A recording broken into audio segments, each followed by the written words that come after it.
Hi everyone, welcome to Real Science Challenge. I'm Kent Louie, science teacher and talking head. Talking best practice in science education and broadcasting from beautiful Vancouver, Canada.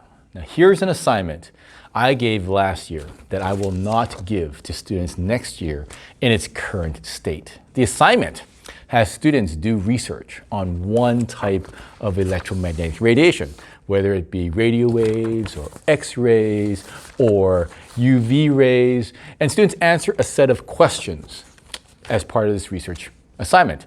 Now the problem with this assignment is that it can be done using ChatGPT and AI.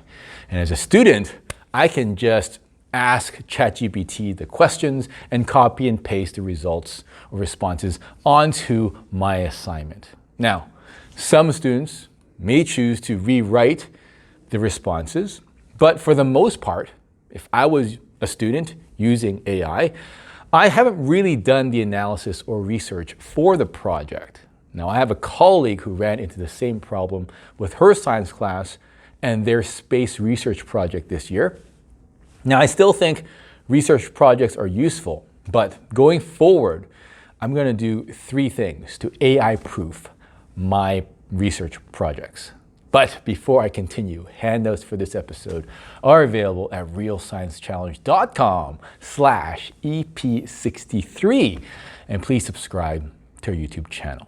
Now, like I mentioned before, I'm still going to have students do research projects. And students may use AI to complete the research part. And I'm okay with that because I'm going to have students take that research and do something with it in class. This task, of course, in class won't allow them to access tech or someone else. It's just purely going to be their thoughts. And that subsequent task is what I'm actually going to be marking. So here are three things I'm planning to do. Number one, I'm going to have students write an argument. So for example, for next year's research project, I'll give students 30 minutes to write an argument that starts with the following prompt. Blank is the most important form of electromagnetic radiation. So for example, UV is the most important form of EMR, or X-rays is the most important form. Use the CER framework, that's claim, evidence, reasoning, to form your argument. Now that they have some facts in front of them to put into their argument, I'll be able to assess their ability to write an argument in this task. Number two, I would have students solve a puzzle using this information. So for example, for this task, I'll create a question of a fictional situation and have students try to solve that problem using the information they researched. So for example, pretend a different laser was created using each form of EMR. For example, there's a laser using radio waves, another one made using infrared, another laser using UV light and or visible light. And in this imaginary experiment, each laser was individually pointed at a beaker holding the same amount of water. And the time it took for the laser to bring that water to a boil was recorded. So the puzzle is, on a chart, please rank the lasers from shortest boiling time or quickest boiling time to slowest or longest boiling time. And as part of your answer, please explain the ranking.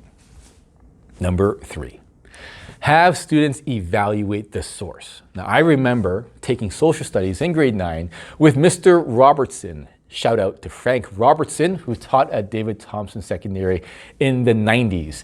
Now, he would have us analyze secondary sources for bias. And a secondary source is basically like a report from someone who wasn't at the event, but is summarizing the event, sort of like a newspaper article or like an opinion piece. Now, ChatGPT is a secondary source, and it can be biased depending on where it draws its information from. So, to check for bias in ChatGPT, I'll get students to ask for its opinion on an issue related to EMR. So for example, does ChatGPT believe that using UV radiation to irradiate foods is safe? Or does ChatGPT believe that radio waves from cell phones causes brain cancer? And then I would have students analyze ChatGPT's response. And according to the website historyskills.com, bias in a source can be seen if, for example, if the language is too positive and does not admit anything negative, or maybe the language is too negative and does not admit anything positive, or maybe the source fails to mention very important information of which you are aware. So I'd get students to check ChatGPT's response for bias and then explain whether or not that bias was overly positive or overly negative, or whether it was like a balanced piece, and how students know this to be true.